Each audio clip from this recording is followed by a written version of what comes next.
Hey family, I'm Dr. Marissa Robinson and happy Wine Therapy Wednesday. Today I'm excited about the guest I have. She is a friend and she is going to talk to us about imposter syndrome.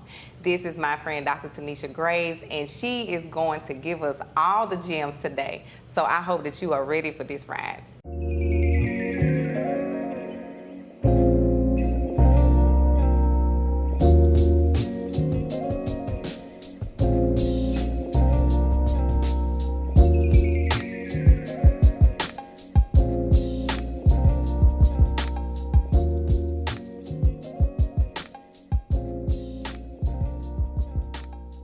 If you are new, we want to welcome you to the family. I am excited today for my guest, who is my friend. I will go into how we met later on in the show, but she is so good, so talented, and I'm excited to have her here to talk about something interesting that all of us probably have gone through or will go through, and that's talking about imposter syndrome. Now, she wears a lot of hats, so I'm happy to hear about her interesting story. She's going to share her experience and also some tips to help her get through it, and also if she's still going through how she's dealing with it or managing it. So I'm excited about that. But you know what we do and how we do this. Before we get into the show, we have to introduce the wine of the day. And so our wine today was sponsored by Joseph Ellington. We want to thank you for sponsoring the show for us. And today we have a Cupcake Vineyards Moscato. So let's get into our taste testing, all right? Are you ready? We're going to take our glass. All right, so the first thing you do, we know we have to see. So we have to see what color is it. Of course, this is I always call it yellow wine, but white wine. What do you call it when you see it? White wine. I think white wine. Right. And so once you see it, you swirl it. And we just kind of opening up the aroma, trying to see what it smells like, because you're getting ready to put your nose in it, okay? And don't be scared to put your nose. It's your wine, so you ain't gotta be scared to sniff it, all right? And right, let's get into smelling it. And I smell grapes. Yes. It's real sweet. It smells sweet. It is sweet. It's my favorite. Sweet wines are my favorite. Yeah, it's very, okay, so now we're gonna go ahead and sip it. Yeah, that's real sweet. Absolutely. That's super It's good. Super sweet.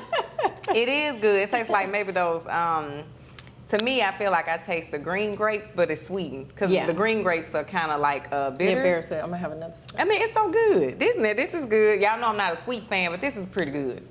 And it's chilled. For the sweet lovers, this is it. This is it. This is good. And if you want, I think what makes it good too is because it's chilled. You know, some people, they just want to drink. Baby, you got to put stuff in the refrigerator, okay? Right.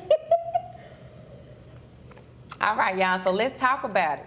So I'm gonna go ahead and start first now because I have dealt with imposter syndrome I don't know how many times.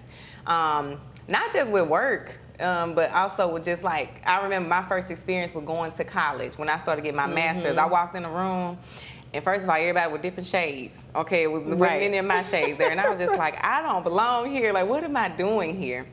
And I felt like that was my first experience with dealing with imposter syndrome. But before we talk about that, can you explain to them what your idea of imposter syndrome is or what it means? Absolutely, and I just thank you for having me on today. My name is Dr. Tanisha Graves. Like Marissa said, I do wear a lot of hats. And with that does come the imposter syndrome. And when we talk about imposter syndrome, when I first learned about it, I was like, oh my gosh, what in the world? I was like, this is me, 100%. You know, you have these feelings of inadequacy in your career field, and despite the number of degrees we have, the licensures, the certifications, the number of years of experience, you know, I've been in mental health for 19 years. And still, I'm like questioning myself as to, oh my gosh, do I know what I'm talking about? They're gonna figure out that I'm a fraud. You know, you talk about imposter syndrome, and you feel like somebody's gonna figure out that you're a fraud, that you don't know what you're talking about, you don't know anything, and then you're just gonna be like, oh my gosh. And still to this day, you know, anytime I hear Dr. Graves, I'm like, oh, somebody's gonna ask me a question. I'm like, oh my gosh, I'm not gonna know what I'm talking about. But I do know what I'm talking about, so I have to kind of catch myself in those moments. And you know, when I started to look into what imposter syndrome was, I'm like, who is writing a book about me? Like, how did they know? Who got my diary? Right. Right now you're reading it. reading my diary right now, and I don't like that. I don't. And I think what you're saying, a lot of people go through it. I had a client, she works at prestige place, like high level. Only African American in the room working with the presidents, and she was dealing with imposter syndrome. And it's like her husband, I was telling him, like, you worked your way here. Why do you feel like this? Right. And sometimes I don't know if it's because we feel like we don't belong or that we didn't put all the work in. I really don't know where that comes from. And you know what makes it worse is if you're already dealing with anxiety. So for me, for myself personally, you know, I have anxiety, right? So then I look into the imposter syndrome and it just heightens the anxiety. It's just like, oh my gosh, it just makes you, you know, you question yourself so much. You question your self-worth. You question kind of like, you're doubting yourself all the time. And for me, what it looked like, I had to catch myself because I'm like, Tanisha, what are we doing? Like, you know this stuff, you know what you're supposed to be talking about. So why are you letting yourself, you know, fall to these imposter syndrome symptoms? And I just had to stop myself and be like, we're not doing this today. We're not. Yeah. And I think I honestly do feel like it's the anxiety for sure, because we overthink, we think ourselves out of something, we think that we think about all the negative possibilities that could happen and forget that they coming to me. Right. So obviously I know something. You coming to me about this. I worked hard to get here. But we don't think about that. We think, girl, I'm finna get this answer wrong. They finna come to me. I'm finna I'm going to shake trim. I'm going to forget all of my thoughts. Right. Because it does happen. And I think a lot of us actually go through that and we don't know the term of what we're dealing with. Right. Right. And I know that you talked a little bit about, you know, imposter syndrome in the field where you work or whatever. And so what's been your experience? So in my current role, I currently work with veterans and families. And I've been doing that for about 7 years now. And in my role, I see a lot of veterans who walk in and they're looking for services, kind of like a crises in the moment, same day services. They may not have a scheduled appointment with their provider, but they want to talk to somebody. So my first thought when I get a message like, hey, we got to walk in, I'm like, oh crap, they're going to be wanting to talk about something that I have no idea what they want to talk about because we don't know. So it's, in a sense, I'm going in blind to a situation that I have no knowledge. But what I have to do is step back, take a deep breath, and prepare myself and just be like, you know what? You're gonna be okay. And it's the same thing when I talk to clients and when I'm talking with other veterans as well. And I'm like, you know what? I can't tell you how to do these things if I'm not living by it myself. So I have to, same thing, you got this, you know this, you're gonna be okay. You're gonna be able to get through it, you know, and we're here to help you. And at the same time, you know, be calm, be patient with yourself. So the things that I'm teaching clients are the same things that I have to encourage and push and motivate in myself as well. So you're talking to yourself when you're talking to I have to. Like looking in the mirror, right? Yeah. I'm telling y'all this, but I'm talking to myself at the same time. And I do that a lot. I know I do that a lot. And so that's with the VA, and I know you are a professor. Yes, so I also teach, I'm a contributing faculty member with the Bachelor of Social Work program, and then I also do some skills labs with Masters of Social Work students as well. So I'm busy, right? A lot. And like I said, I've been doing mental health work for 19 years, so I have the experience, I have that knowledge. You know, I also mentor students as well. So I'm like, I have a scenario, a case study, an example for everything that someone brings to me. So I'm like, Tanisha, what are we doing? Like, we know this, right? And one thing, when I was going through my doctorate program, and I don't know if you dealt with this as well, it's like as soon as you finish, you know, people hear, okay, now you're Dr. Graves, now you're Dr. Johnson. So they expect you to know everything. Everything. And then at that point, I was like, can y'all just call me Marissa? I felt bad saying, I'm like, just call me Marissa at this point, because it's too much, it's overwhelming. And you about to think that I know everything when it comes to mental health that you could possibly ask me because I have a doctorate. I didn't specialize, and I think that's what we get caught up in too, because people come in, they think you know everything. It's like, I don't know everything. I didn't specialize in everything, but I can tell you what I did learn, what my, skill set is. And I think because I felt like I had know everything, that imposter syndrome kept coming in. Then Right, I'm like, right. I need to know this, and this, and like, Absolutely. I can only know what I know, what I went to school for. Right, and then with imposter syndrome also, there are different types. So I always encourage people to look into the different types of imposter syndrome to see where you fall. Hey family, before we continue with the show, I just wanted to thank our sponsor today, who was Joseph Ellington. Thank you so much for our bottle of wine. We are so appreciative. And if any of you would like to sponsor the show by sending a bottle of wine or sending us a topic that you want us to talk about, just let us know. I hope you enjoy the rest of the show.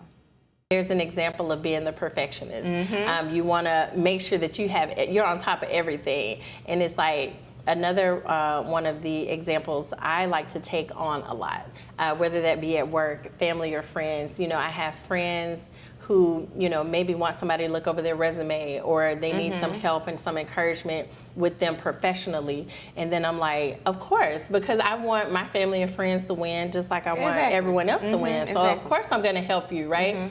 And then it's like, despite I still got all these papers to grade, I still got classes, right? I got to take care of the kids, and I still have my regular job. So I'm like, but I feel like if I don't help, who will help them, right? So I do take on a lot more than I should at times, but I'm like, I can't not do it, right? Yeah. That's that anxiety in me. It's like I want everyone to win in a sense. So I'm like, okay, Tanisha, we have to step back sometimes and just be like, I can't do it all. Yeah. And just telling myself I can't do it all, but also in the same time being able to provide support and resources to others. So it's not like me feeling bad for not being able to do it all, but also at the same time protecting myself to know that I can't. And then I can just be like, hey, I can't help you literally, but I can get you connected with some resources and some help. So it sounds like you're telling me that if that's me, then I need to adopt boundaries with that. You have That's what it sounds like you're telling me right now. You have to, because, we do a lot. Yeah. And when you sit down, with all the free time we have, right? So when you have a moment to sit down and look at all the stuff that you do, and you're like, are you getting extra hours in the day? Like, how are you? Yeah, how you doing this? And still trying to maintain and balance everything else. And it's like, we can't do it all. And then, you just feel like, but I have to do it all. Yeah. But it's like, why do we put that pressure on ourselves to feel like we have to take on everything and have to do everything? So it's like finding that balance, setting those boundaries, and then you have to shift into okay, now I've recognized this imposter syndrome. What do I do about it? Like, That's a good question. Because when I found out I had it, I'm like, all right, I ain't never heard of this before. I don't know if people ever said they had it. So where do I go from here? What do I do? I like what you said. The first step is kind of, researching which one do I have. Because people, we all think it's that one, spectrum of imposter syndrome. You have different aspects of it, and you just told us today, figure out which one you have first. Absolutely. And then once you decide, it's like, okay, step one, figure out which one is me, right? Identify, what am I doing? Why am I creating more anxiety for myself? And then you get to the point where it's like, okay, so what am I going to do about it? What are you going to do about it? What choice are you going to make to change, though? That's the thing. What am I going to do? What choices am I going to make? Who am I going to? Because it's okay to talk to somebody about that, too. You have people who specialize in helping people with imposter syndrome. So do you need to go speak to somebody to figure out, what do I need to do? Absolutely. And you mentor. Yes. I think your students, some of your students. I do mentor students. And then the biggest thing for me, since I've been in the field for so long, and you probably have the same thing, when you think about when we were going through school, we didn't have a lot of self-care, burnout discussions, that wasn't being taught and put in the forefront. So now everything is like, okay, self-care, let's look at compassion fatigue, let's look at burnout.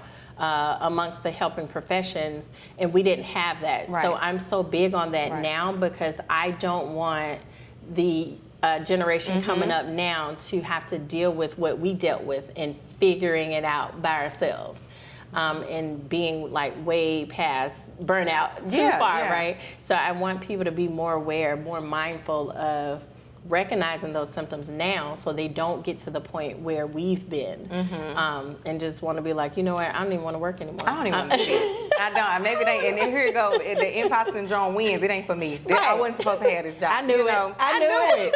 I knew this wasn't it. But the thing is, and I hate when those of us who actually did the work to get where we are, we tend to adopt the imposter syndrome like mindset and the I guess the mouth keep that mindset, because we work so hard to get there, and who is it to say that we don't belong? Right. You know what I'm saying? Who is it to say that, oh, I'm gonna be a fraud, I'm gonna turn into something, like they will find out that I'm not real. You did the work to get here. Only you are telling yourself that you don't belong. They didn't tell us that. They coming, obviously they know we add value. So you coming to me because you know that I belong here. Right. And we have to look at that and say, you know what, I belong. And sometimes I think what I've taught myself, because as you're saying, like, self-care and things like that, what are we gonna do? That was a question, like when you figure it out, what are you gonna do to change it? What's your next step? And mine was to really use words of affirmation. That helped me a lot. Absolutely. Because I had to continue to tell myself, you do belong. This is where you're supposed to be. You worked hard to get here. This is just, it's you. You're gonna talk yourself out of it. Whatever it is, I had to tell myself to say, this is it. You don't have to deal with imposter syndrome. This is a you thing. You got to come up out of it. Right. They didn't tell me I didn't belong here. They telling me the opposite. So I looked at that and I looked at how many times they came to me, and first of all, who came to me asking questions like, what level are you on? You asking me? And so I realized I add value. And sometimes we diminish the value that we bring because of imposter syndrome. Absolutely. And another thing, I always go back to the things that I tell my clients are the things that I have to do myself, right? Because if I make them do the work, then, I have to be living proof of doing the work too.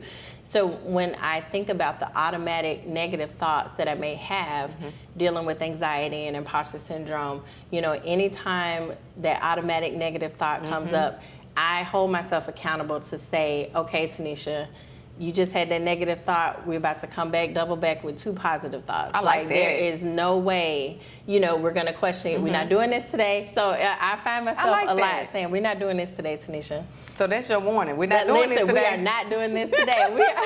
We are going to get it together. You are doing just fine.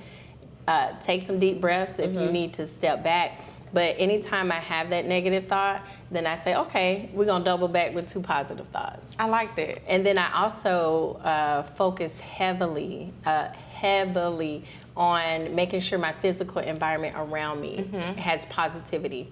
And that, for me, looked like, unfollowing certain sites on social media and changing it to like the sites of the power positivity, boss girl empowerment, all those positive, motivating pages. So that way I cleansed my news feed of just like craziness and put more positivity in there.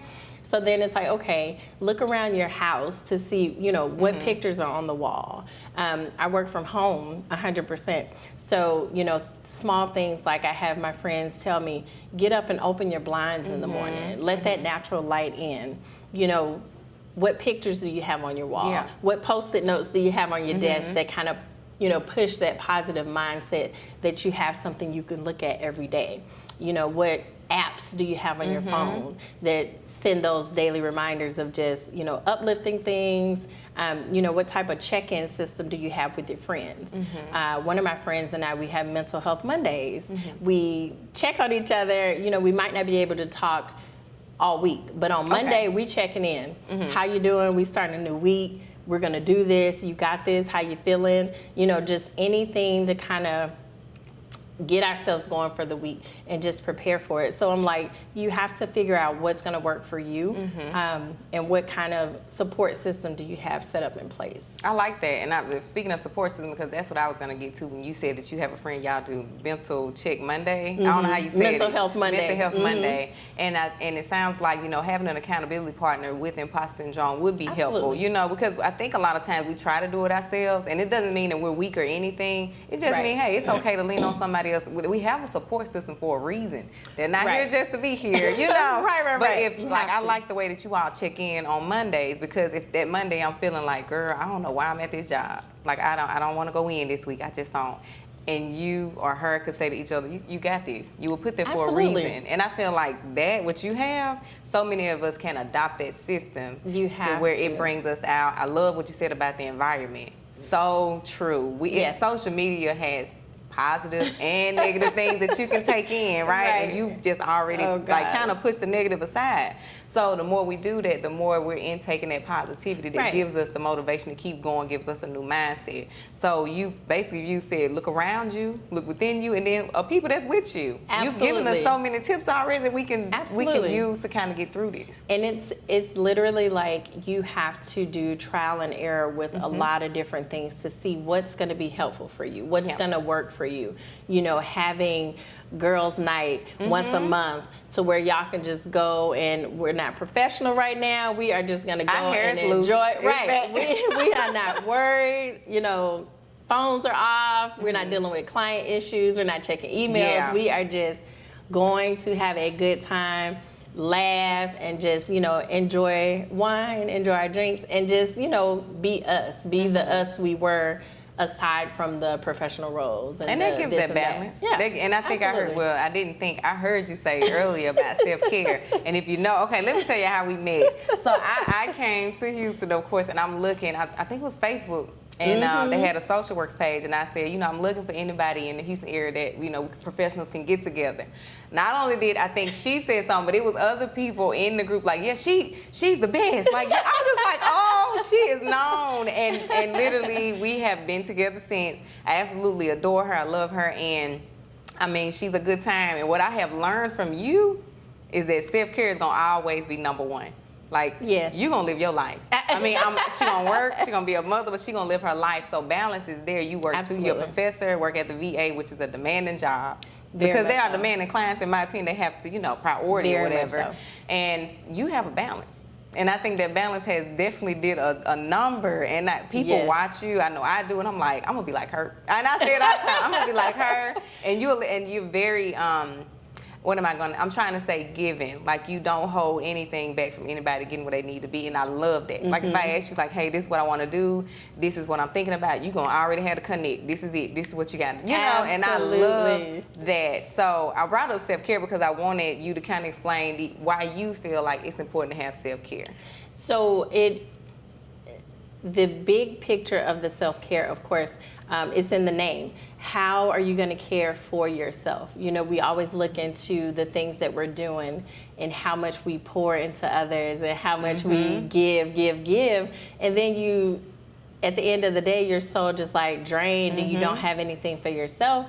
And it's small things, small personal things for me. For example, like I noticed a change in my skin. You know, I'm not drinking water like I should. I'm not eating like I should because I'm running around doing all these things. And you notice how your skin is affected, how your mood is affected, and you kind of feel like you're at that rock bottom, right? So I was like, you know, I am dying. I feel like I like to pride myself on taking care of myself and how I look and having like that natural glow and that natural like appeal. So I'm like, Tanisha, like, what are we doing? Like, you're not drinking enough water. You're not eating properly. You're not exercising. So, you know, I have to incorporate those things. Even on the days when I'm super busy and I just don't have time to go to the gym like I want to, I take the kids, we go for a walk around the neighborhood, so I get that mindfulness activity and I get the activity with them. So the self-care component was huge for me because I'm like, I put it in an extreme statement for myself. You're going to die if you don't take care of yourself. And I was like, you know, I had to be that harsh with myself for me to be like, all right, Tanisha, we got to get it together. Like, we have to do better. We have to do better. And then going back to your point of how we met, it was funny because I don't scroll Facebook a lot. So I'm like, when I saw that post on the group, I'm like, oh yes, I'm in Houston too. Like, I would love to connect. It was so cute. And somebody was like, you'll love her. I'm just like, oh my God, so many people like getting on here, they know her. Like, you are so known. And it was positive. Anytime I saw, I'm in Houston, I'm a social worker, you know, I want to connect. Oh yes, let's go. Let's connect. And then from that group, you know, I've met so many different social workers locally and, you know, across the country. And I'm like, oh my gosh, this is an amazing group. And networking is another big thing for me too. So I'm always like, yes, let's connect. Let's see how we can work together. Let's see how we can support each other, because it's a small number of us in the field, right? And it's a small number of us who do and specialize the way that we do. So I'm like, we need that support. So I'm big on that support as well. And then also having that extra layer of accountability too. So I'm like, yes, of course. We're new to the city. We're in the same career field. We're doing great and amazing things. Of course we're going to be friends. Like, why? It's easy. Why not be friends? And we're both from the South. So I'm Absolutely. Mississippi. Yeah. And I'm Alabama. So I have definitely, built a bond with you, and I wanted to get stronger, and I couldn't. When I asked you to be on, I was like, "Do you mind being on the show?" Oh yeah, I tell somebody else. I was like, okay. I know another great social worker. She just got her, like, you were just letting it out. Like, you hold nothing back. And I love that. So I knew having you on here today, you're going to give all the tools that you possibly could think of to the people to help them. You're a helper by nature, I can tell. It ain't just work. This is your nature. We are all going to shine. That is my inner motto. We are all going to shine. We are all going to win. If I have anything to do with it, we are all going to win. It's room for everybody. And, we have to have that love and that support because our career field is tough. It is so tough. It is extremely tough. And nobody will understand unless you're in it, right? So I'm like, I can go to my other friends who are in other professions to talk about it. They won't understand. They will not understand from the same standpoint that you as a fellow therapist will understand. So I'm like, of course.